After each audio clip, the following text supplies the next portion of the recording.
evening. It is wonderful to see such a packed house here tonight. My name is Natalie Turvey. I'm President and Executive Director of the Canadian Journalism Foundation. On behalf of the CJF, welcome to this timely J-Talk event on setting the standard for cannabis journalism. There's a lot of ground to cover in this burgeoning new beat, from legal and political issues to matters of health, science, and safety, and of course, there's the business of cannabis. So we've assembled an outstanding panel of journalists here tonight to delve into these issues, and they're all leaders in coverage on this nascent sector. If you'd like to join tonight's conversation on Twitter, you can do that using the hashtag CJFJTalk. Our events would not be possible without the generous and dedicated support of our sponsors who see the value in our programs, talks like these, and recognize the vital importance of a healthy and vibrant press in Canada. I'd like to thank our J-Talk series sponsor, BMO Financial Group, for their support, and our thanks to Cision, our in-kind series sponsor. Our partner and sponsor for tonight's event is Global Public Affairs, a leading strategic communications and government relations firm, and a longtime supporter, champion, and friend of the CJF. To introduce your moderator, I'd like to welcome a dynamo in the cannabis space. She's a leading consultant at Global Public Affairs and an emerging authority in the cannabis sector. Alana Sokic has been named one of the must-know professionals under 30 in the cannabis industry. She advises high-profile organizations across the country on how to navigate legislative and regulatory environments for cannabis. Please join me in welcoming Alana.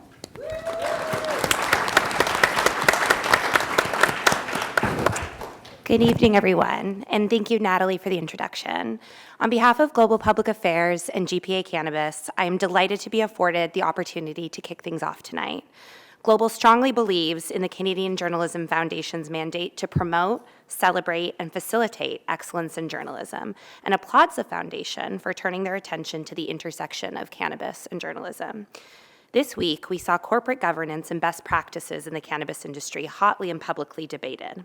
It is our view that supporting and highlighting independent, fact-based journalism is crucial in holding the nascent cannabis industry to account. Prime Minister Trudeau says that the legalization of cannabis is a process, not an event. And as we continue this process, we look forward to the increased role journalism will play in covering cannabis in Canada and around the world. I'd now like to introduce our moderator for this evening, Vanmala Subramaniam. Vanmala is a business reporter covering the cannabis industry for the Financial Post. Formerly of Vice Canada, Vanmala founded the Vice Money channel in late 2016, and there began her coverage of the Canadian cannabis industry, looking specifically at how the sector morphed from a small medical market to an international industry worth billions. Vanmala is a Canadian Screen Award nominee and winner of a Gracie Award for her work on the documentary, The Unmaking of Jian Ghomeshi, and we are so fortunate to have her with us this evening. Welcome, Vanmala.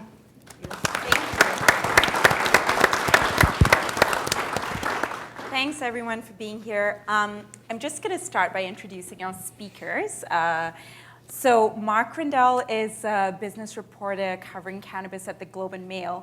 And actually, when Mark left to the Globe, I took his job at the Financial Post, so we're all connected. Armina is with Canadian Press. She's been there, I think, since 2017, covering the cannabis industry. Manisha is with Vice. She's been covering cannabis for longer than all of us on this panel, I think since 2015 at Vice. We overlapped also working together. And Megan Henderson is the executive producer of The Growth Up.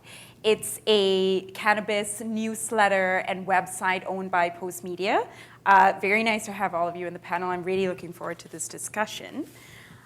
So I have like 20 questions to get through, but I don't know if that's going to happen.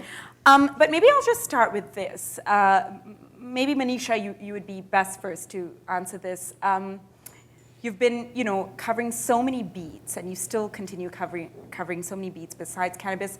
Is there something different about reporting on cannabis than, say, the other stuff you do, like crime and, politics? I would say that cannabis is probably one of the quirkiest beats that I've ever covered. So when I started covering it, I was covering it more from a cultural point of view and more in looking at the black market. And there would just be weird stories. Like one of my sources for an investigation, his name was like Bong Hit McGee. Like that is like legitimately what he went by. And so I've never had another beat that sort of had those types of quirks, but I guess what the most interesting part has sort of been seeing it through from it being a black market kind of counterculture beat to it becoming this regulated industry and this like seeing this massive boom and seeing it become so corporate, so much less cool. And essentially it has morphed into way more of a business beat. So yeah, I don't know. Like I do think though there's something really interesting about seeing something go from being a banned substance to being this like brand new industry. Right. So, Mark, you've been covering cannabis for about, I guess, two years now, over 2 years. Not quite 2 years. Not quite 2 years. Okay. Just over a year. It's been a very long year. And so it is really, even in the reporting that I do, it is kind of a business beat, right? It's morphed into a massive business beat, and there's a big consumer angle, a consumer beat to that as well. But do you think with an industry that's so nascent and just so young, there's some responsibility, like a greater responsibility that comes with making sure you're covering it right? Do you feel that when you're reporting on the industry? Because you have no reference points in a way. Yeah, absolutely. Yeah. From a couple standpoints, first, I guess from perhaps a more cultural standpoint is we have all, for the last 30, 40 plus years, had certain preconceptions about cannabis that have, existed in the popular imagination. Part of what we need to do as reporters covering the industry is make sure that we are not essentially buying into stereotypes and we're reporting on it in an honest way. So I guess that's from kind of a cultural standpoint. Mm-hmm. From a business standpoint, there's a lot of responsibility from the fact that this is people who've made money in the industry in the last couple of years have mostly made it in the capital markets. Not a lot of these companies are actually making money yet. That's starting to change, but there's a huge amount of, a lot of companies that have gone public very, very early, perhaps too early, and a lot of investors who have been caught up in the excitement about it. A lot of the volatility in the market comes from the fact that it's mostly retail investors. So as reporters covering it, we have a responsibility not to drive hype, to make sure we're not buying into press releases that may not be totally honest, to make sure we're doing our due diligence, and when we get press releases and we hear stories and all of that, we're checking in and making sure the companies are actually doing what they're saying they're doing.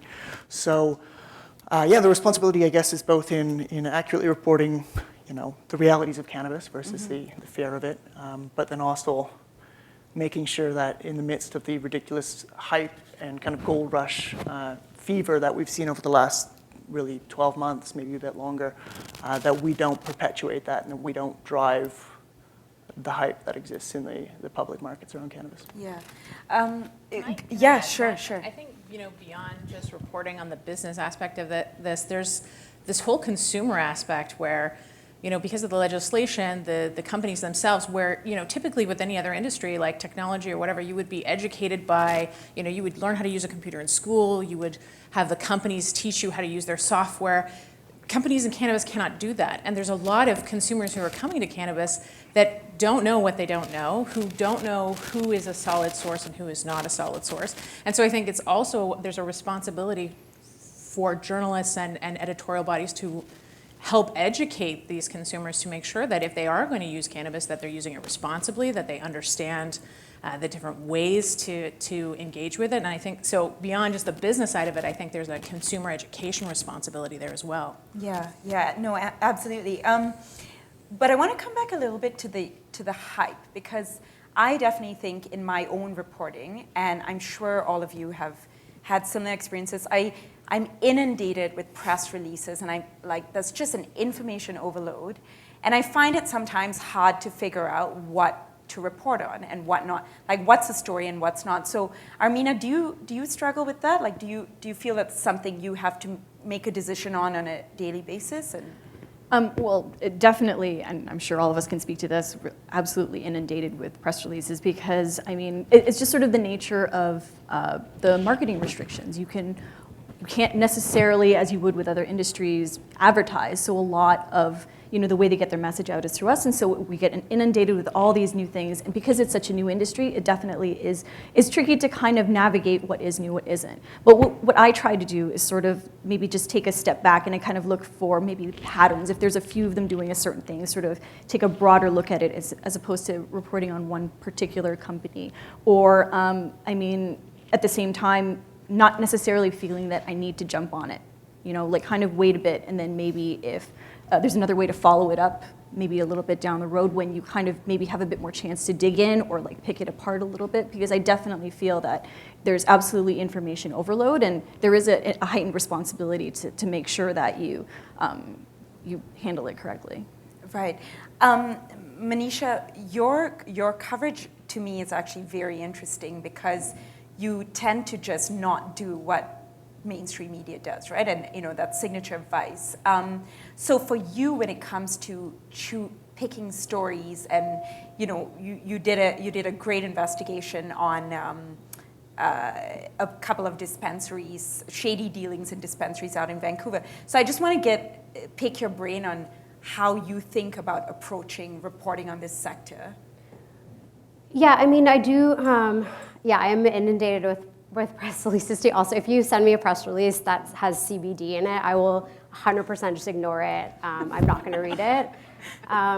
But it's interesting because in the lead up to legalization, I was so overrun with all these invitations to cannabis parties, and I was kind of getting sick of it, and then I just decided to turn that into a story. And so I started attending like every single party that I got invited to. So there was like a Sam Roberts concert with like s'mores. There was like a sex-themed party with like a boudoir shoot.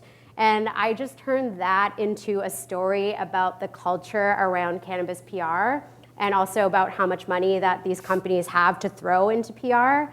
I do try to sort of, to be completely honest, like most of my story ideas, like I have too many to even get through. So it is very, very rare that I would look at a press release and get an idea from that because I already just have so much stuff going on. But that's an example where I kind of like turned it on its head and I was like, I'm gonna lean into this insane PR machine and I'm just gonna make that the story. Yeah, that's super interesting.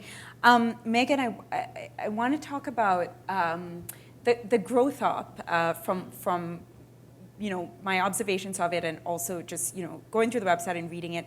It does a good job of aggregating cannabis information out there. Mm-hmm. So I know you rely on articles written by us at Post Media, but also you take other stuff and you have your own reporters. Mm-hmm. So can you talk to me a little bit about how you approach coverage for the Growth Up? Like what's the goal? What does the Growth Up want to do?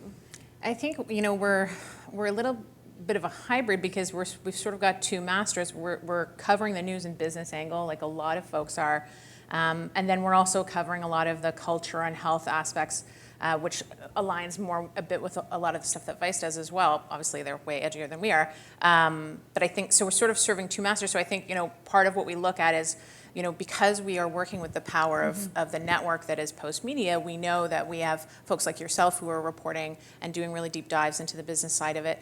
We have folks across the country in different newsrooms that are looking at it from a more regional perspective. And so we're able to draw on that.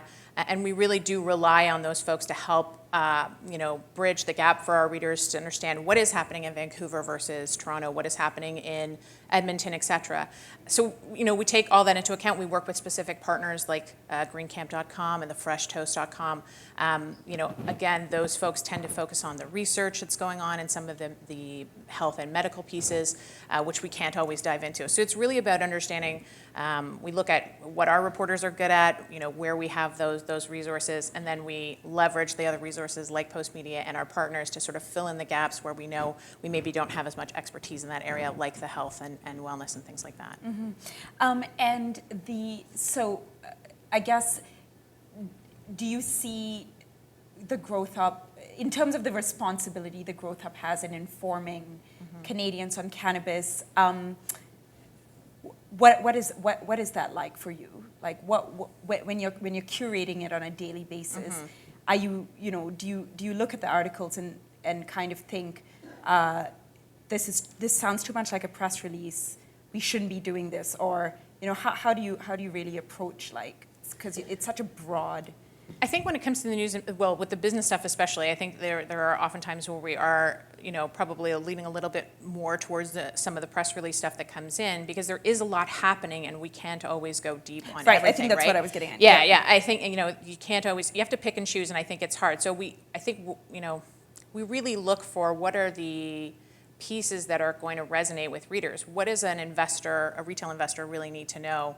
And I think everybody does a really great job on the panel of covering that, but I think, and so for us, it's like we want to do some of that as well, but it's not necessarily our bread and butter. So, for us, it's also looking at having a little bit of fun with stuff. That's where the culture comes in, and we talk about consumption and things like that. So it's really about finding a balance between those two things. I think, when we talk about how do we do our mix, in the beginning when we first started in June, our mix was completely different in terms of how much we focused on news and business compared to how much we focused on culture and health. Now, post 1017, our focus is much more driven by culture and health because we see that's where the audience is moving to. So part of this is understanding what is the reader interested in understanding and making sure that we're providing them with the information that they're seeking. But sorry, I guess my question would be, like, do you feel a responsibility to kind of challenge some of these PR campaigns that you publish? Because, like, for example, I read a piece in the Growth Op about not being, like, don't go to the dentist chair high or whatever. And it was like this campaign that dentists have put out.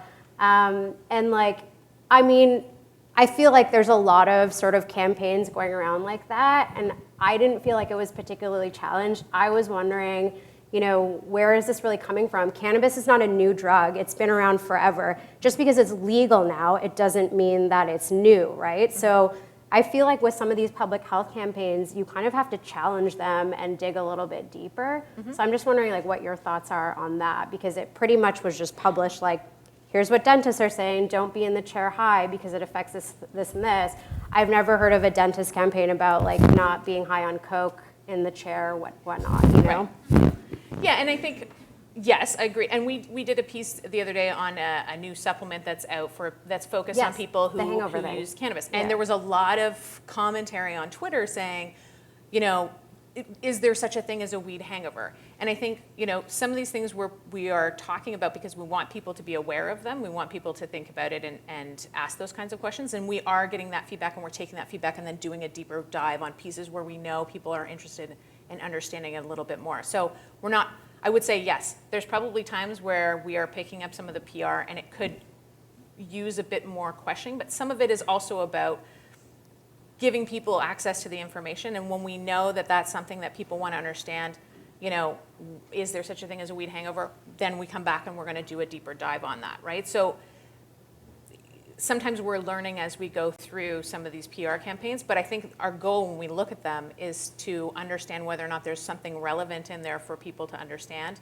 And we're not getting it right 100% of the time, but I think we're learning from that to dive deeper and get more information to the user that's a balanced perspective on it. I mean, on that theme, actually, Mark or Armina, either of you can jump in here, but do you think that part of the problem with, or actually, let me rephrase this.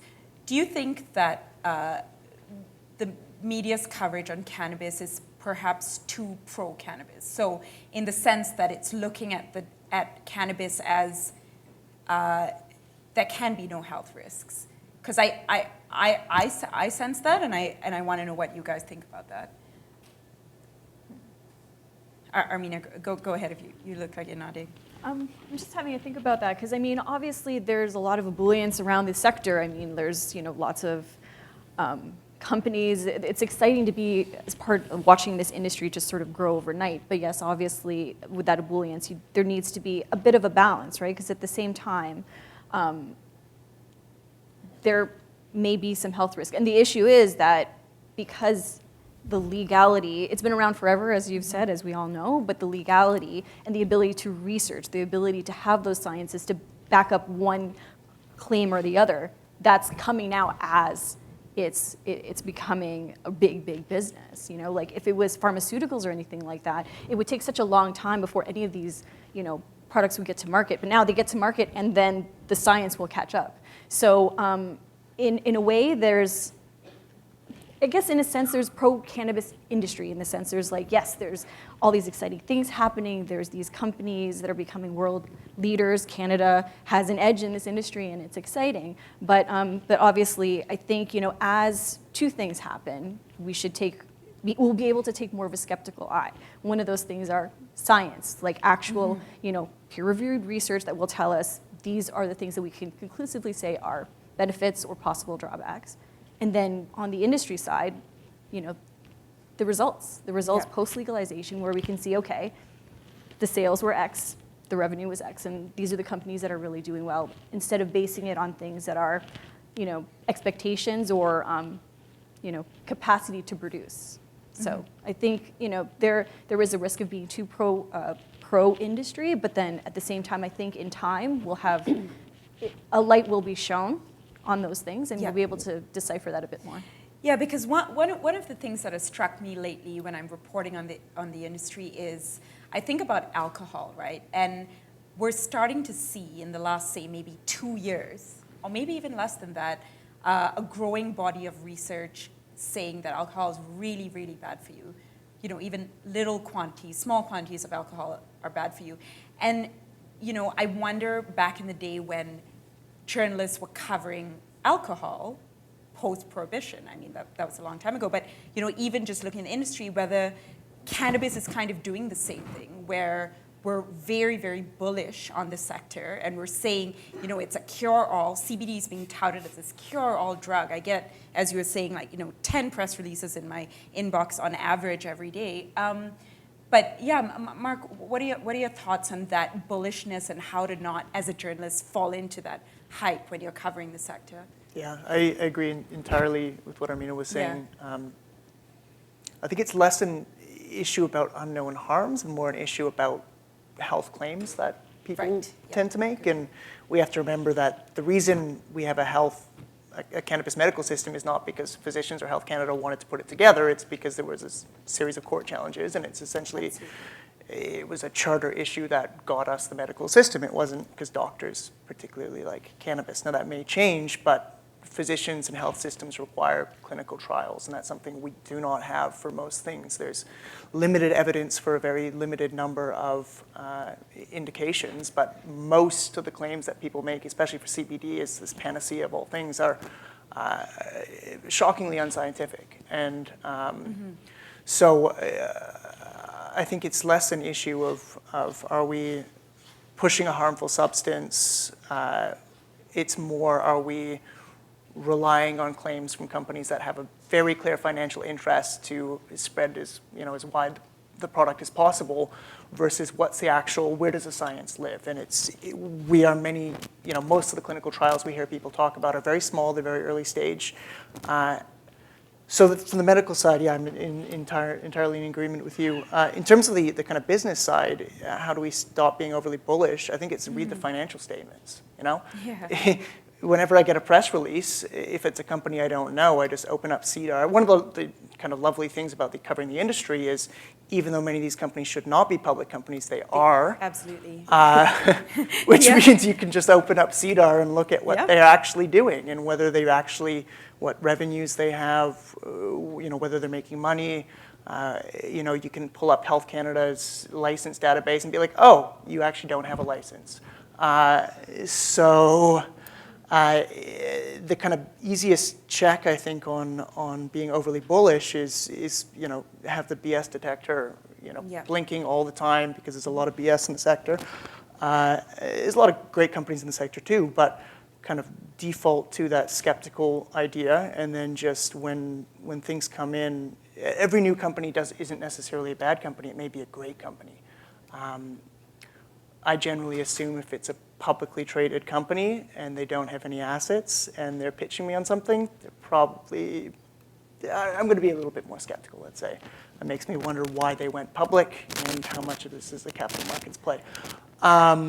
Which is all to say, basically, yeah, do due diligence. Right. And there's a crazy amount to be excited about in the industry, but it's not necessarily these, the people that are bombarding you with press releases. And I'm sure we'll talk about yeah. later, but where other untold stories are, and I think a lot of the untold stories are in the private side of the market. I guess report on this sector how you would approach any other industry in a way, right? But with more, I think because we are in a gold rush phase. Yes. And also because of the way the market is shaped up, the only way we could get a regulated industry to exist is to raise a ton of capital. Banks wouldn't give these companies any money, so they all went public to raise money that way. A lot of people in this country are very good at, because they come from mining, oil and gas, all of these very risky early stage capital market plays, they're very good at manipulating these early stage companies and raising money for them. But retail investors who buy the vast majority of cannabis stocks may not be tuned into the risks involved in investing in these companies, which is very much like investing in a junior mining company. And the guys who took it public are the same guys who took those junior mining companies public. So it's just kind of the risk profile I don't think people really get into and really understand. And so, yeah, report on it like any other business, but like recognize that we're not reporting on the big 5 banks. Like it's essentially like you're reporting on junior miners for the most part. Right. Do you find it hard to find sources in your stories outside the cannabis industry to tell you about the cannabis industry? Yeah, maybe elaborate on that, because I think we've had this conversation before. Yeah, it's really hard to find medical experts who are not tied to an LP or some sort of like medical cannabis whatever network. So yeah, I mean that it's actually very challenging because, like we've said, like the medical community in general has not really embraced cannabis. Casually, every time I go to see the doctor, I ask them if they'll like prescribe me cannabis, because I just like to see what they'll say, and most times they say no. The last time, actually, he shut me down really hard, and he was like, that is not a recognized medication. So it's interesting. So that stigma or that philosophy still very much exists within the traditional medical community. So if you want a doctor who knows about cannabis, like more often than not, they are tied to an LP, and that I found to be one of the biggest sort of challenges. Or they're like a consultant, or they're a lawyer, specifically tailoring to cannabis clients. So like all of these people have a clear vested financial interest in the industry. And yeah, it is hard to find impartial sources. Megan, I feel you're very plugged into the cannabis community here, and your knowledge base on the industry is just huge. So do you find that a problem when say one of your reporters comes to you saying, well, who do I talk to on this? Do you find that there's a problem finding people who aren't conflicted?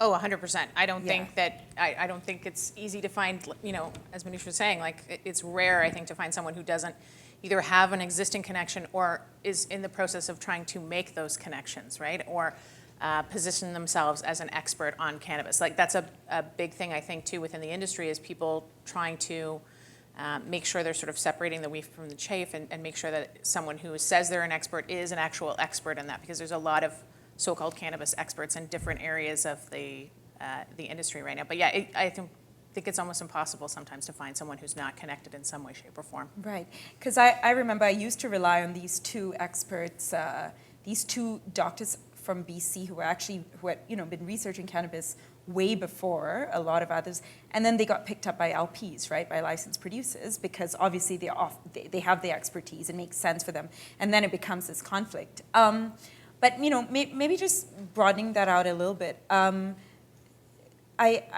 want to just get to, as business reporters, Mark and Armina, how do you, because of the information is coming from the industry, right? So and your sources are obviously from the industry, but at the same time you're trying to hold the industry to account. So maybe just talk to me a little bit about how you navigate those lines without also burning your access. Either of you. There are lots of good sources that maybe related to the industry but are not directly in LPs. So Okay. there's lots of lawyers out there that you can call up. The analysts, they're definitely smart people, but maybe slightly conflicted.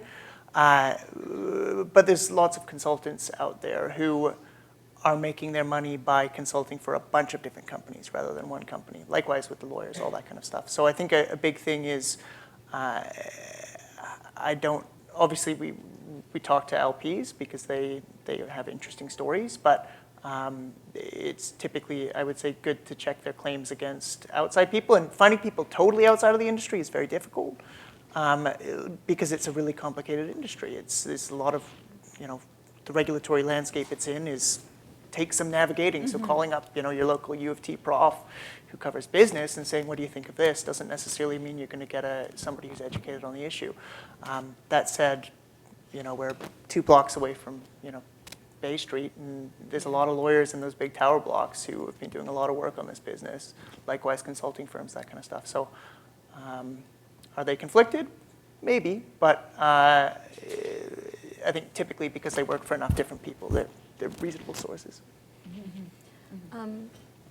I think that's that balance. I guess you're trying to get at the balance between getting access and then also holding them to account.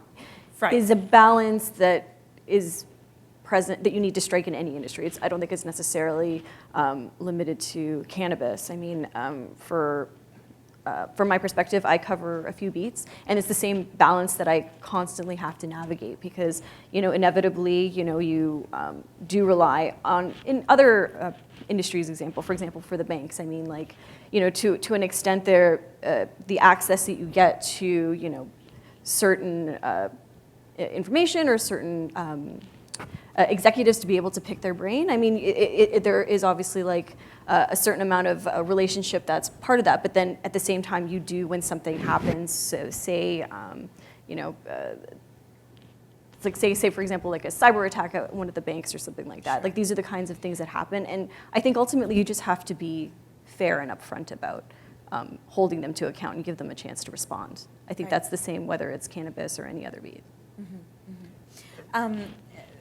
Manisha, do you feel as a non-business cannabis reporter sometimes, post-legalization, it's been a bit of a struggle to come up with stories or angles that, because the juiciest stories lie in the companies itself?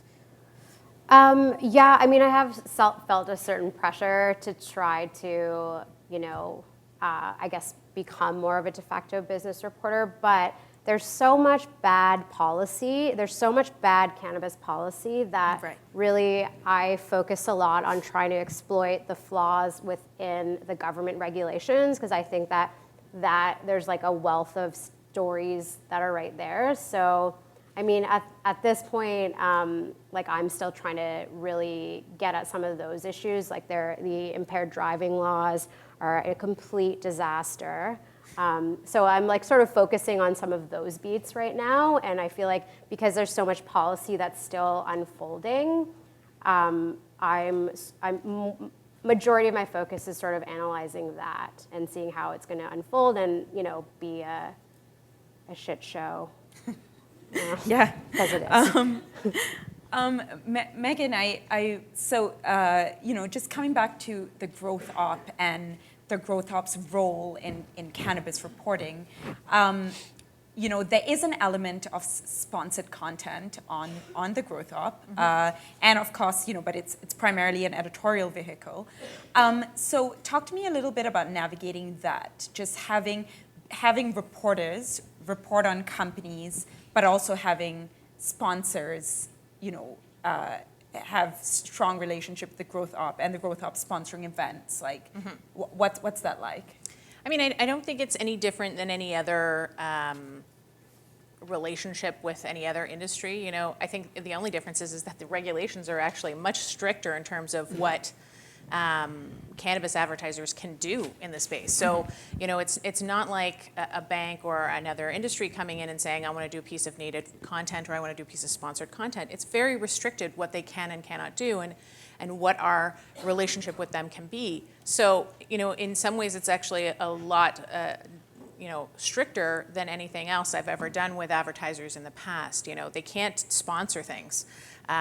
So there's a little bit of an element of creativity in how it's being approached. And I think in most cases, Post Media, like anybody else in the space right now, is looking at it from a risk tolerance perspective, right? The LPs are all, to a certain extent, some of them want to push as far as they can. They want to try new things, and they were especially doing that prior to 1017. Things have sort of slowed down a little bit, I think, in terms of the adventurism that was happening. But we're still seeing things like out of home and taxi wraps with brands on them and things like that. So I think from our perspective, we approach it from a risk tolerance, and we look at Section 17 of the Cannabis Act, and we try to interpret that the best way that we can, given that there's still some gray and some very unclear language in there about what is and isn't allowed. And we work with our legal team, and we work with clients to make sure that we're compliant, and we work with Health Canada because we want to be respectful of those regulations. So I think it's no different than any other media entity, client, advertiser relationship. If anything, it's actually more restricted. But in terms of the ensuring impartiality in reporting of your reporters, and also having strong relationships with the industry and sponsoring events, is that something you find challenging personally? No, I don't think so, because I think we treat it just like any other, every brand has that church and state line. And we maintain that. The writers who work on sponsored content or other advertising initiatives do not touch editorial in any way. They're a separate group of writers and reporters. And the reporters in the most cases don't even know where we have a sponsorship in place. To them, they have no idea that someone might be doing a piece of sponsored content. So it doesn't even enter their sphere when they're doing their reporting that, I don't want to step on this person's toes or be negative about this brand. It's not in their sphere. We keep it very far away from the reporters so that they can remain as impartial as possible.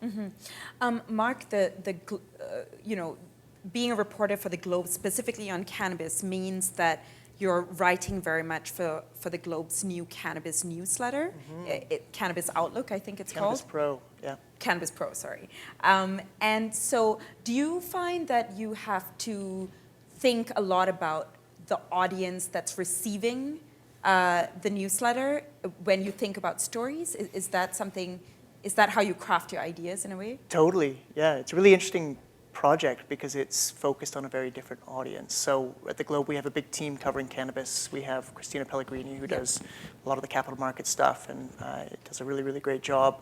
A lot of our capital markets reporters want to get in on it because it's so exciting. Cannabis Pro allows us to focus on the stuff that might not be of interest to the average reader, but would probably be of interest to somebody who's in the industry. So that's kind of basically our pitch and our mission statement or whatever is focusing on things that if you're involved in the industry, whether you're an LP or you're an accountant doing business for them or whatever, and you want to know what's happening in relation to regs or company news or hire, fired, that kind of stuff, is where we live. So me having done both your job, which was just the general assignment reporter on the cannabis beat, and doing the Cannabis Pro stuff now more, it is definitely different because a lot of the big, Canopy Growth comes out with Big Deal. That's Christina's. She's going to cover that. Sure. If it's, feds come down with new rules about edibles, it's going to fall, does the average Canadian really care beyond the big marquee and really want the nitty gritty of what's allowed, how does this fit with Safe Food for Canadians Act, all that kind of stuff? That's going to fall into my little bailiwick. So so it's definitely a different way of thinking about stories and a different audience that we're trying to focus on. And then the biggest, challenge of that is figuring out where does it all go? Where does it go in Cannabis Pro? Where does it go in general Globe readership? That's been a really interesting project. And I think kind of like the growth op and what we're doing here is one of the wonderful things about the cannabis industry is it's allowing media, and I'm sure you guys are finding this too, to try experimenting with different things as well. So because there's so much interest in it, it's giving media companies room to try different things. So that's Right. kind of what we're doing at Yeah. the club. So we have about maybe 10 to 15 minutes left before we open up the floor for questions. So I want to just have the last 10 minutes to talk about cannabis literacy and just how much people know about the drug, but also the terminology when you're reporting on it. And Manisha, I think because you've been reporting on this for years now, you're a good person to start with. So the words that we use, cannabis, pot, weed, marijuana, are they interchangeable terms? Because sometimes you see a headline that says cannabis company, et cetera, and then you see pot stock did whatever. So is that just, what's that about? I feel like, yeah, it probably depends who you ask. I definitely don't use marijuana anymore. I just feel like it has racist roots, and also I just feel like it's a very dated term. It's from kind of the reefer madness era. So I use cannabis or weed typically, but I have been called out by readers, though, who don't like weed because they think that it like perpetuates a stigma. Yeah. And it's the same reason that people don't like pot. So it's because the industry is trying to like legitimize that the preferred term is cannabis. But let's be honest, weed is just better in a headline. So I'm not going to stop using it. But yeah, I don't know. That's what I would say about that. Well, now there's a push. Yeah, go ahead. Now there's a push. Originally it was we want people to use cannabis. We don't want you to call it marijuana or weed. Now there's a push to call, instead of strain, to call it chemovar or cultivar. And What? from okay, my perspective, that's this new is to a me big. There's been some debate on Twitter about this, and some people pushing for it within the industry. And I think, people still are trying to grasp strains. And I think before Yeah. we can move on from, into chemovar and cultivar, we have to just get them onto strain first. Yep, okay. It's totally true what you're saying, because I remember a cannabis company CEO once told me to stop using the word pot. Like he just took offense to being called a pot company CEO.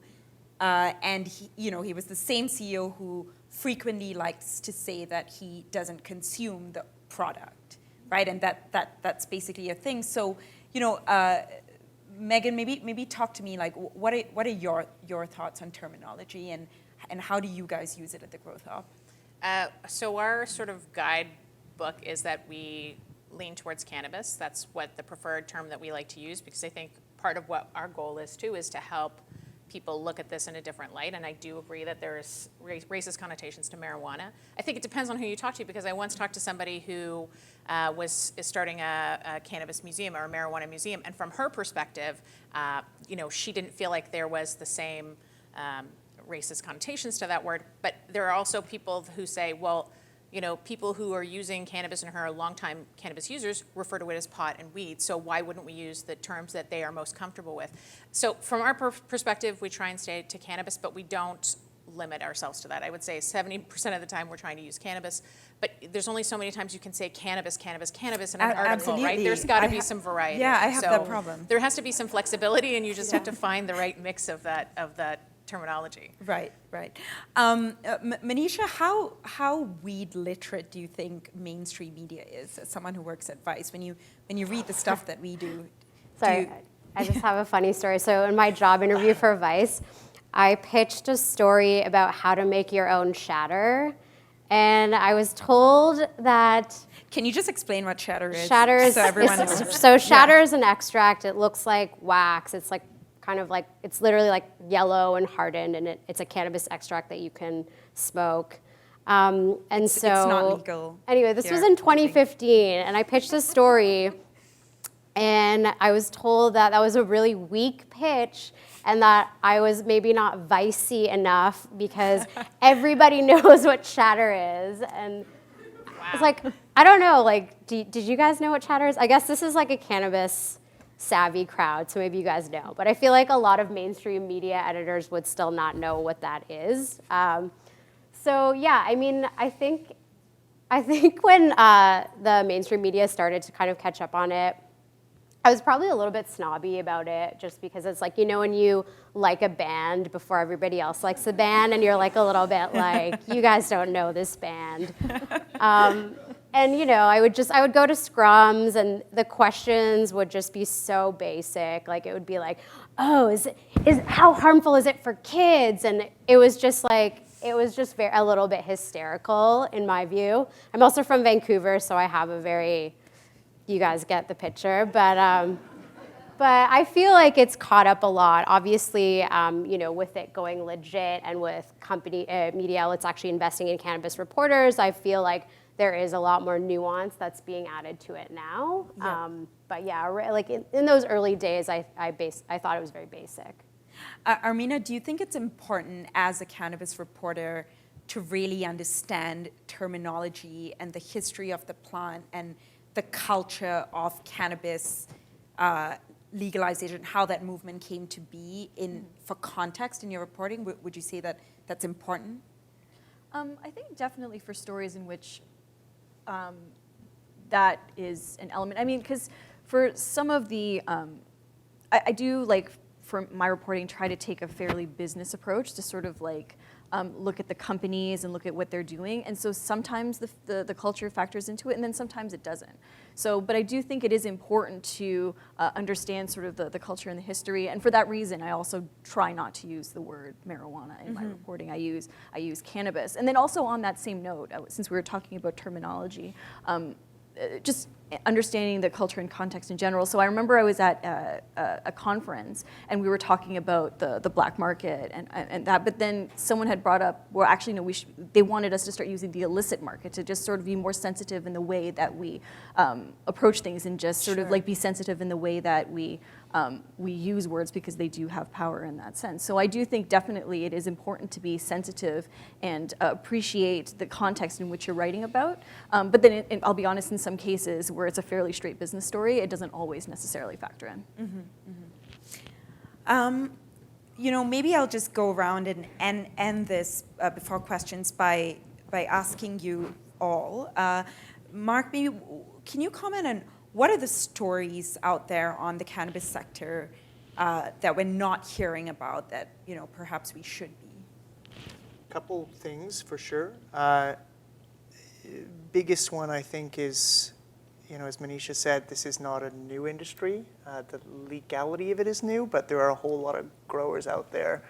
It's a long slog ahead for the legal industry to break into the black market. And over the next year or two, we're going to see whether it's through micro licenses, a type of license for smaller companies, or other things like that. You're going to see a lot of the growers who have been doing this forever under the MMAR, which is the old medical growing regime, or straight up black market growers or gray market growers entering into the space. And that's going to be a fascinating story to see. It's going to be really interesting to see how that impacts the quality of the product, impacts questions about supply, and also I think the fundamental goal, which the feds have said from the beginning, they have several goals. Health is one of them.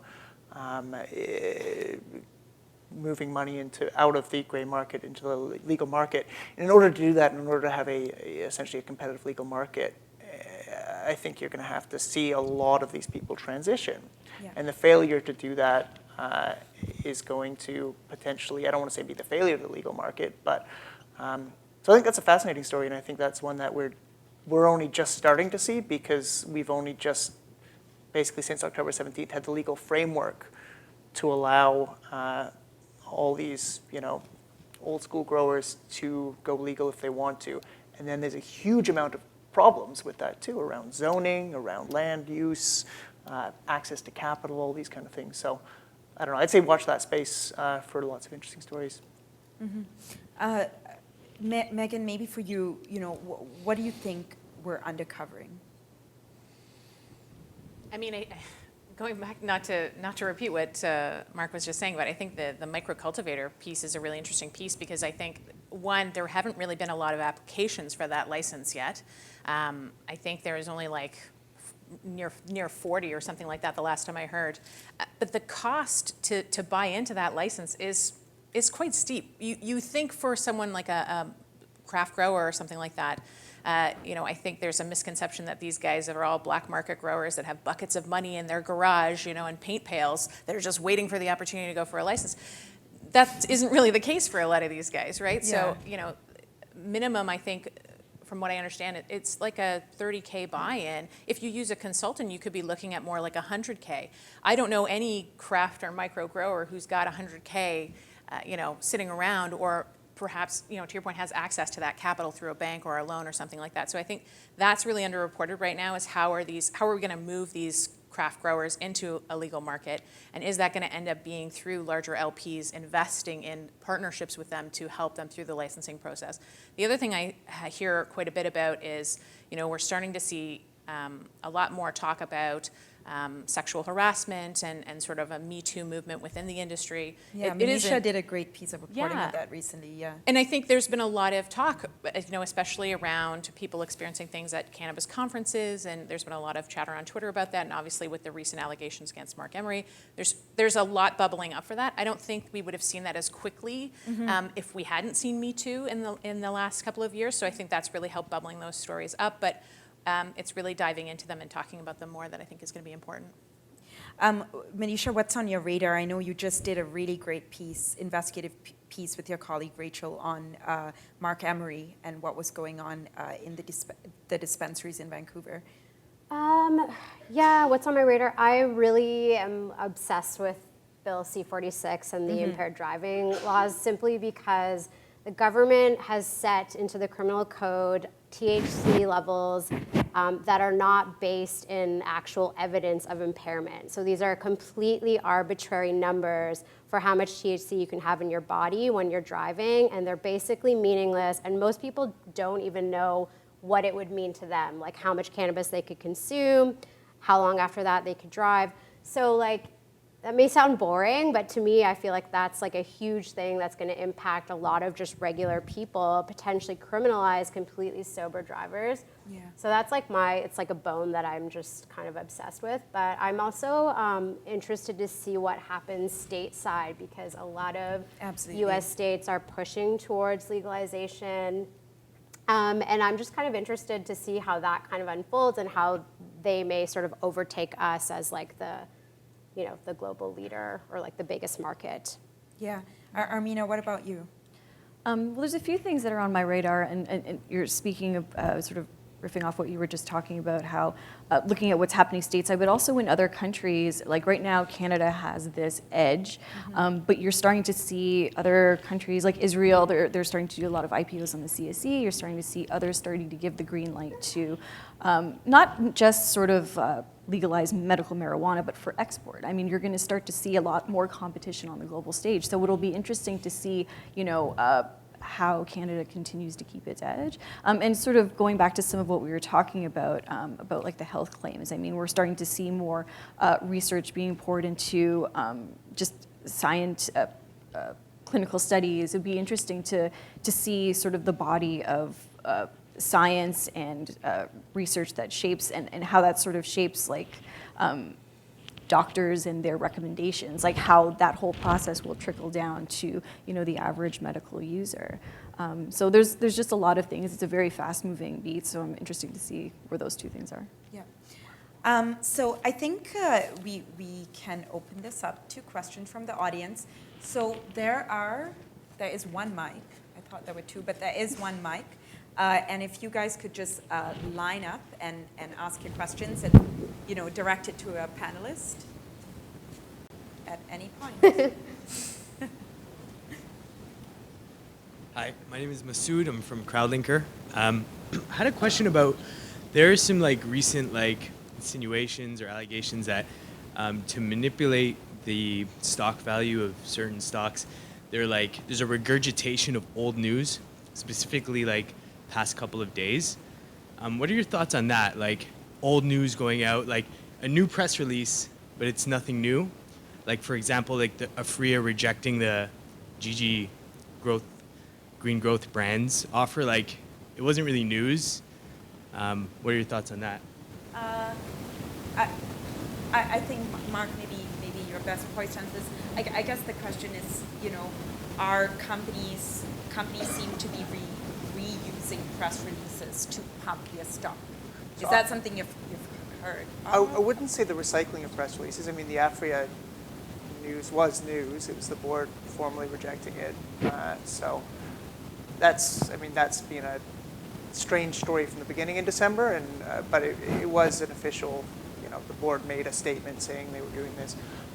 So it's less the question of regurgitation. One thing I will say is these companies spend an extraordinary amount of money on investor relations, and there is, and not all, but a lot of them do, and a lot of them are not using IR companies necessarily in Canada, but because a lot of these companies trade over the counter in the US or over in Germany or whatever, they will pay people to write press releases and write stories and whatever in different markets to pitch to non-sophisticated investors. It's the same play people do in junior mining and early stage oil and gas and stuff like that. So I don't see the repetition of press releases being the issue, but I do see a lot of dubious IR work going on, and when you look at the amount of, well, lots of PR people in the room, but the amount of money these companies are spending, and I'm not saying all PR, investor relations and PR is an absolutely legitimate thing. It's necessary to get people aware of public companies, all that kind of stuff. So nothing against that. It's just you do see in the cannabis space, I think more than a lot of other spaces, payment for blogs, for press release mills, all this kind of stuff that often do not disclose that they have been paid, and Canadian regulators seem kind of slow to be slapping wrists. It's funny, the OTC markets down in the south, you think pink slip markets, how good are they going to be at regulating? But they actually slap companies on the wrist and tell them, you got to tell everybody that you're hiring IR firms and you paid them this amount of money and all this kind of stuff. So regurgitation, not a problem, but dubious IR, yes, absolutely. Any other questions from the audience? Go ahead. I have a question. I read an article recently talking about reduced adolescent use in Colorado. And I know that's been a big talking point about, if this is going to open up availability to youths in Canada. Kind of open to anyone. Any perceptions on if we've seen lowered use by adolescents with, going recreational legal? Thank you. I haven't heard anything about reduced, I know that's certainly the goal from the government's perspective. I think that certainly if you look at the campaigns that have come out recently from Quebec and Northwest Territories, they're really trying to hit the youth and educate them on the dangers of using cannabis. But I'm not aware of any definitive numbers right now that show that there's a reduced use for that age group. No, I can't think. I think there was a slight increase in the general population, according to the latest StatsCan report, but youth-specific, I haven't really heard anything about an increase or a reduction. But it's like teenagers probably know where to find weed, right? Any other questions? We have quite a bit of time, about 10 to 12 minutes.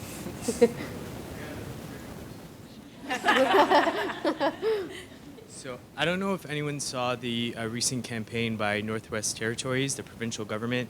They developed an AR app that had some they were really cool. They looked cool, but the messaging was kind of odd. So I don't know if anyone saw, if anyone has any.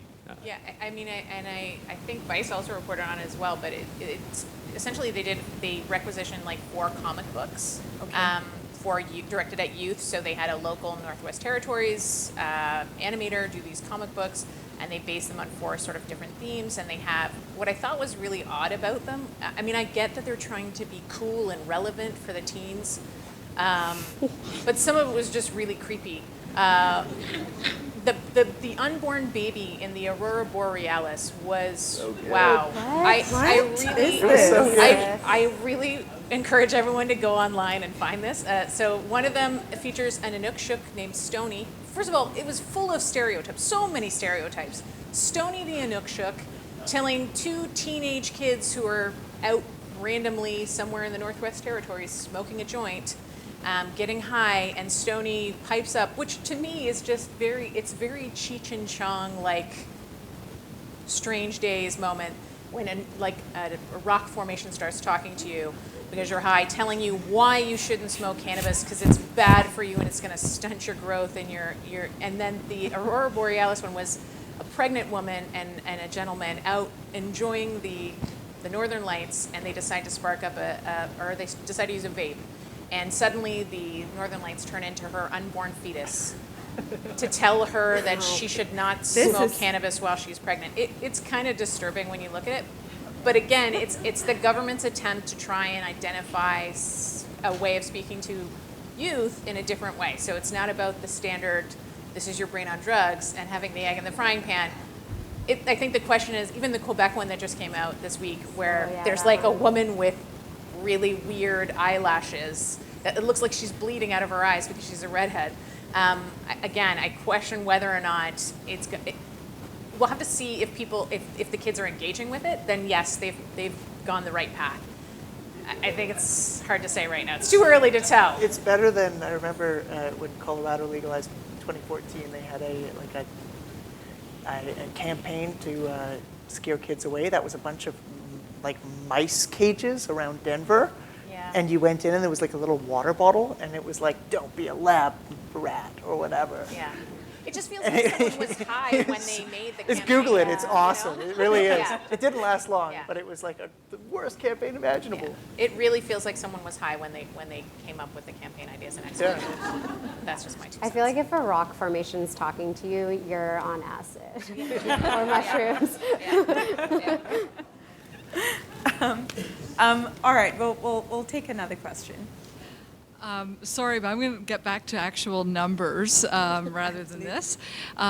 Question for you. StatsCan today, one of you mentioned it, StatsCan today did come out with numbers that are interesting, right? That generally show that the cannabis use post-legalization was the same as prior to legalization in the 3-month period pre and post. So I'd like to know, A, what you think of that, and whether you think that's accurate, because I'm not too sure how StatsCan is measuring this, and I don't know whether you guys are doing different stories about that and what kind of angles you're taking. Look at that report. I can say I didn't look at today's report, but I have looked at previous StatsCan cannabis numbers, and I think where we did see a change was from the initial one they did in April of 2018 to the one they did in October. There was actually an increase in reporting of who was consuming cannabis. I think the question, to your point, is whether or not that's accurate. If there isn't much of a bump, I think there's debates prior to legalization as if this was going to go, and we would see a spike. Certainly in some of the states there was a spike post-legalization, and then it sort of leveled off.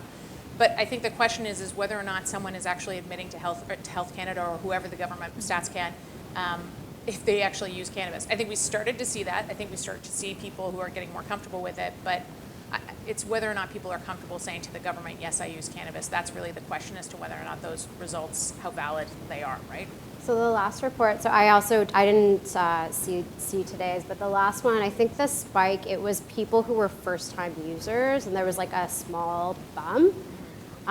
So it doesn't really surprise me that it's pretty much the same, because as we've been saying, it's very easy to get weed in Canada. It has been for a very long time. It's actually harder to get legal weed. It's very hard. So, I mean, it doesn't really shock me that those numbers are pretty much the same, given how much of a difficulty it is to get legal weed, and those who already were using it still have their plugs. Because I believe from the StatsCan, the latest StatsCan numbers, 50% were still going to the illicit market. So I mean, that is just a reflection as well of that they're still pretty much getting it the way they used to. So. Yeah, and the one interesting number I thought from that was the number of recreational users accessing the legal market was only about 25%, so 75% recreational users not buying legal cannabis, 86% I think it was medical users. So it's taking time for the system to adjust. Those medical users have been accessing the system for years, so they're kind of continuing on as before. For the recreational side, as Dean said, there's not particularly good access. There's issues of supply. There's issues of quality. A lot of people complain that the weed legal guys are growing. They call it banker weed. It's not very good.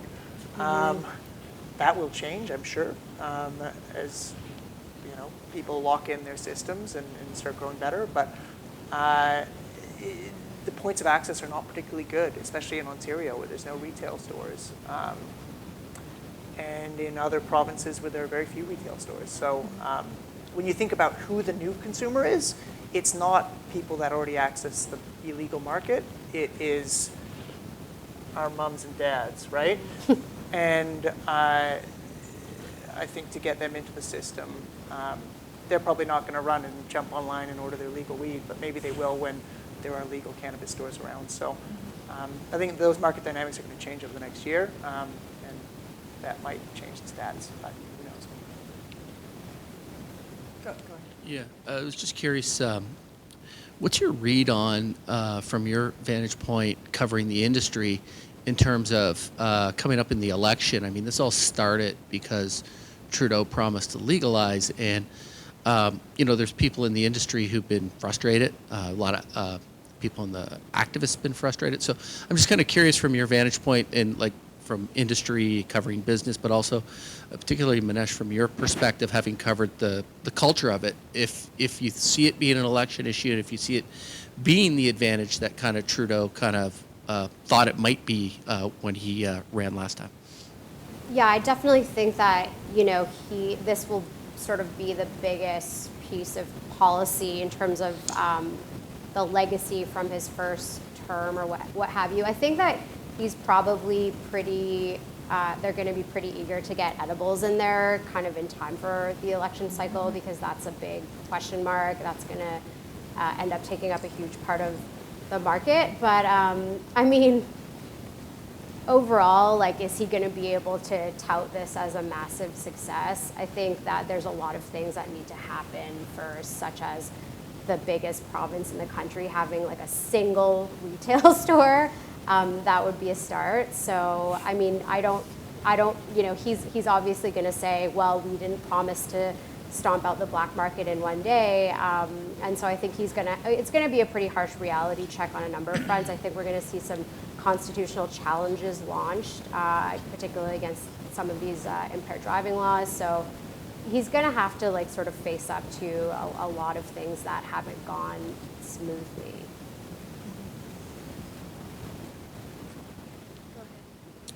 So going back to what Mark mentioned, the sort of lack of scientific clinical evidence around cannabis, I'm curious, a question for anyone, what's the craziest or wildest medical claim someone has made about cannabis that you've come across in your research? Can I go? Oh. Yes. Okay, sorry, I don't even know about research-wise, but just journal. Okay. So one ER doctor said that edibles can kill kids. It's completely factually incorrect. A conservative MP said that weed is the same as fentanyl, and I ended up getting into a huge argument over that with him, and I was yelling on the phone. And then there was a radio host who was interviewing me about weed, and he said that weed can send you into a K-hole, which is what happens when you take too much ketamine, which is a horse tranquilizer and also a different drug. Those are my top three. Absurd claims. Anyone else has I definitely has see it on one? the other side too, though. CBD is meant to cure your anxiety and help with PTSD and make all your muscle aches go away. Maybe it does some of these things. I don't know. I'm not a CBD taker myself, but the difference in claims for the wonder drug CBD versus the one clinical trial, the one thing that it has been proven and tested to do, and there's an FDA-approved drug on the market, has to do with a very rare form of childhood epilepsy. GW Pharma, which is a UK company, has got that locked down. Whereas Dronabinol, which is a THC synthetic product, is also for that on the market. So there are rare, totally rare things that CBD actually has been scientifically proven to help, but I don't know. It's kind of like omega-3 or whatever. it helps everything and therefore nothing. But maybe I might be wrong. I might be It will wrong. be the next omega-3 or vitamin C in Oh, a hey. year or 2 years when this is a when we're in consumer packaged goods territory and we've isolated, like somebody was saying at a conference I was at a couple weeks ago, and I think it's, bang on. When you have a headache, you don't go out and chew a piece of willow bark, Yeah. right? We've isolated that as the active ingredient, and now we have aspirin, so you go and take an aspirin. And in 2 years, 5 years, however long it takes us to get there, once we've isolated the cannabinoids, what they do and how they work, we're going to see those consumer packaged goods come on the market, and people will be using this like omega-3 in their health and wellness regimes every day. For right? sure, for Yeah. sure. I guess there's no doubt that there's a business prospect Yeah. for CBD. When you talk to some of the CEOs of the really big companies, they will tell you that their big play is not producing, what you and I used to smoke in high school. It's producing something that can compete with sleeping drugs and Tylenol and things like that. They may very well be correct. But that is also something that takes multiple years of clinical trials. So this is why you're seeing a lot of the big companies spend a lot of money in clinical trials, and it's awesome. It really is. It's like one of the best thing about legalization is you can actually study all this stuff, and it's widely available. And it's widely available in forms that can actually be studied, which was a big problem before, is you couldn't, it's really hard to study smoke. It's really hard to dose smoke. But now we actually have a lot of companies that do a really good job producing very refined oils that they can track and actually use in clinical trials because they're stable and they're repeatable and all the things you need to register a trial drug. So yeah, I'm totally with you. I mean, a lot of these, if you can compete with Ambien, man, that's a big market. But I'm not saying you can, right? And we don't know. And anyone who tells you you can right now is bullshitting you. So I guess there's a lot of blue sky, but let's make sure we root it in what scientists actually say. Yeah, I mean, I would definitely say there's a lot of false marketing. On that question, I had a very interesting pitch about 2 years ago saying that this company said that they had found CBD from the hops plant. So CBD, the compound in cannabis, but from the hops plant, which is used to make beer. And so it was very strange, and I wrote an article on whether that's true. Scientists couldn't verify any of that, and very quietly, about a year and a half later, the company pulled the drug from their website, and people who had put in orders and paid for those orders just got a different version of CBD. So there's a lot of false marketing going on. Like I think that's just one story, and we might see a lot of that. But yes, we have time for another question. Regarding the laws around marijuana, I know that the impaired driving law is a big issue, but what other laws in the legislation have really concerned you? Me? Yeah.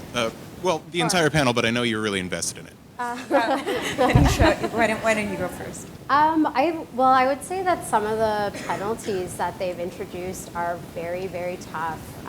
It's like 14 years for growing 14 years of prison as a maximum for growing too many plants or for, selling illicit cannabis. I just think that they've sort of introduced all these new penalties that really potentially will criminalize people, and it seems a little bit backwards, especially when you look at the way that we regulate alcohol. Like if you give alcohol to a kid in most provinces, that will be a fine. And under our criminal code now, you can serve serious time for that. So that's like one of the big ones that I sort of have my eye on. One thing, it's not a criminal issue, but when you look at the rules and regulations around microcultivation, I think one of the things that's going to prove legalization successful, as we mentioned before, is the transition of small-scale craft guys into the system. But they are up against really restrictive zoning laws. The biggest market of craft people out in BC are competing with quite strict rules from the agricultural. They have agricultural reserve land in BC, which is areas that set apart that you can for agricultural purposes. And they basically come out and said, well, you can't plunk down concrete floors on agricultural reserve land. Well, if you're trying to meet Health Canada's federal regulations, you kind of need concrete, non-porous floors. So there's a lot of things like that in the industry. Another good example, which we didn't talk about before, but a big issue in the next 12 months is going to be food companies want to come in. Food companies want to play in the edible space. Health Canada came out with regs in December, which drove everybody nuts, which said you cannot manufacture edible products, cannabis edibles, in the same building as you manufacture regular food products. So if you're a maker of chips or whatever, it doesn't matter if you've been pro at making sure peanuts and gluten and all this stuff, separate lines within a facility.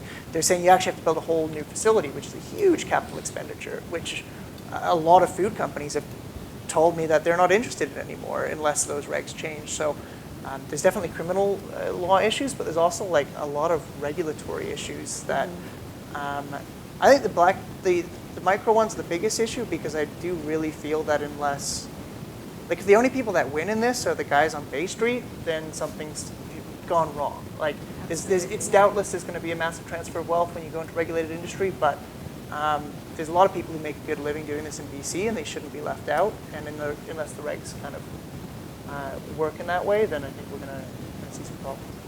The other one that I think we've seen a lot is people really don't understand how this changed things for hemp. So obviously the Industrial Hemp Act moved under the Cannabis Act, but there's a lot of people that had health products that had hemp oil in them. And so it's really been a lot of education too to get people to understand that so a lot of people want to play on the whole cannabis connection, so they'll use the scientific name, which is cannabis sativa, but it's really just a hemp oil. It doesn't have any meaningful cannabinoids in it. So you can't, there's no CBD, there's no THC in it. So really it's not regulated under the Cannabis Act, but because they want to play off of the wave, then they run into challenges where they may have been advertising this product with health food stores for 15 years, and then they go and suddenly now someone's telling them, well, you can't advertise a cannabis product in a newspaper or a flyer that goes to an unaddressed person that you can't confirm is over 18. And they're saying, well, what do you mean? I've been advertising this for like 15 years and I've never had a problem. So it's some of these things are so small and they're affecting such a niche part of the industry, but it's really, in some cases, about re-educating some of those groups to say, okay, if you want to sell hemp oil, call it hemp oil. Because Health Canada is going to look at that and say that's exempt. If you start calling it cannabis sativa, then someone's going to think that there's CBD or there's THC in that, and then you potentially look like you're promoting cannabis, right? Mm-hmm. I think we have time for one more question. Go ahead, I can hear you.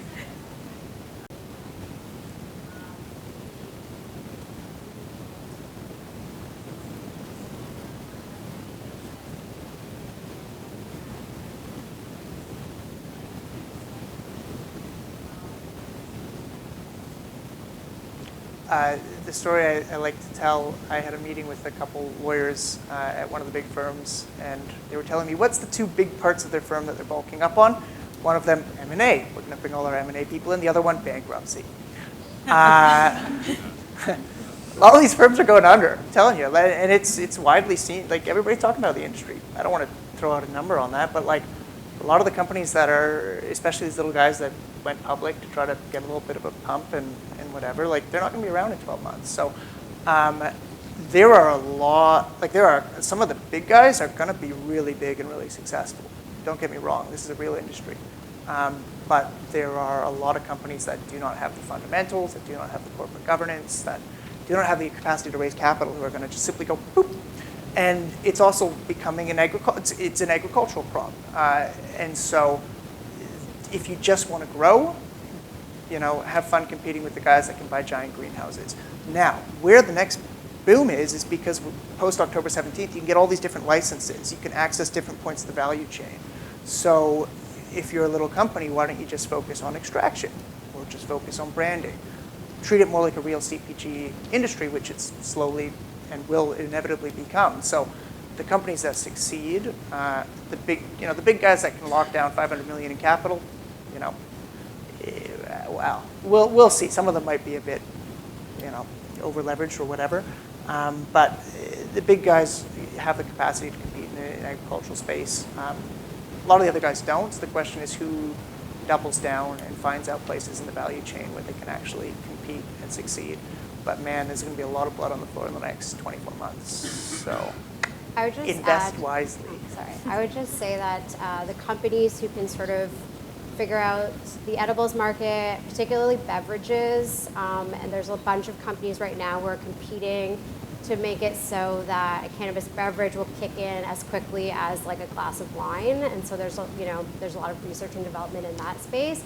But also going back to CBD, I feel like CBD drinks are going to try to compete with companies like Gatorade and stuff like that. So like when you're hungover, go have like a CBD version of Gatorade and it'll cure your hangover. So I feel like that is going to be like a huge emerging space in the next couple of years. Yeah, and I think too, talking about finding those gaps, like we really haven't talked a lot about the nursery license, and that's where some folks can really win, because a lot of these bigger LPs, they want to maximize their square footage and really be as efficient as possible. So if they take their mother plants and that out of their greenhouse and they have that come in from a nursery licensed provider, then that's more square footage they can just grow plants with. So I think someone who does that angle and goes after, say, a nursery license is going to have opportunity in the next phase. I wanted to say that obviously, just sort of going back to the boom and the bust, and I'm just going to sort of echo what Mark had said, is that it's obviously getting harder and harder to raise capital, and you need that capital. So say you're sitting there and you already have this capacity to grow, you still need more capital to finally get that whatever you've grown to finished product, and we're seeing a lot of those issues happening now. Sort of contributing to the shortages. So you'll start to see like who is able to actually follow through the entire cycle. And as more of these earnings come out and we actually see real numbers as to who is actually selling, there's inventory that they have, but that they're actually selling, we'll start to see who the winners or losers are. And as for the next phase, I think the next phase is obviously, growing is where this industry started, but we're going to start to see more evolution away from that in a number of ways. And one of them that I find is really fascinating is the, starting to be able to sort of generate cannabinoids in a lab without ever even needing to have a greenhouse or outdoor grow at all. So, I mean, that's sort of the next level. And really, like right now, maybe we're not seeing an increase in cannabis use because, as Manisha said, the next level and is more accessible to everyone who maybe wasn't necessarily interested in smoking pot is a brownie, a candy, or all the topicals. There are all these other very, very friendly form factors that'll completely change the game. And whoever can get the capital and the IP to be there when all that comes together will be the ones who come out on top. And one final point on that, just following exactly on that, is we're not going into this blind. We have examples that we can look to of how this market shapes up. Look to Colorado, look to Washington. California's only been online for a year, but if you want to see what a cannabis industry looks like when it becomes a CPG industry, look to Colorado. You get all these different form factors. It's not identical. We're a way more restricted environment in Canada. Branding is way more restrictive. Form factor, no doubt, will be much more restrictive. So it's not a total analog, but there are places to look for examples of this next phase that we're all kind of talking about. Mm-hmm. I think that's a good place to end. Thank you all so much. I think it was, I hope everyone found it a very stimulating, interesting discussion. I did. And I'm just going to ask Natalie Turvey up for some closing remarks. Oh, yeah, you have to. To echo Vanmala's thanks to our panel for sharing their insights into how they're demystifying cannabis for the Canadian public and for letting us into their process for reporting on the issues in this sector. And our thanks to our excellent moderator, Vanmala, for the work she put into making this a relevant discussion for all of us. Please join me in a round of appreciation for our speakers.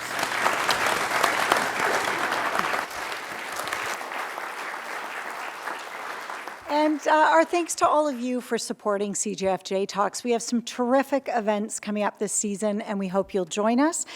On February 28th, we are thrilled to take our J-Talk series to Montreal en français for a look at misinformation lessons from the French election ahead of our own federal election. And on April 16th, we cover fallout from the field with a group of foreign correspondents who'll speak to the impact, both personal and professional, of covering conflict. And on May 28th, Margaret Sullivan, the Washington Post media columnist, is with us for a conversation on the state of media. She'll look at shifting business models, and she'll talk about the media's relationship with the U.S. president. She'll be in conversation with the Globe and Mail's David Wamsley. And CJF awards are now open for submissions. We hope you'll have a look. We have a range of awards recognizing journalistic excellence and some valuable fellowship and internship opportunities for emerging journalists. You can have a look at our website and social media for details on awards and upcoming events. It is now my pleasure to invite all of you to join us along with our speakers for a cocktail reception to continue this conversation. Thank you.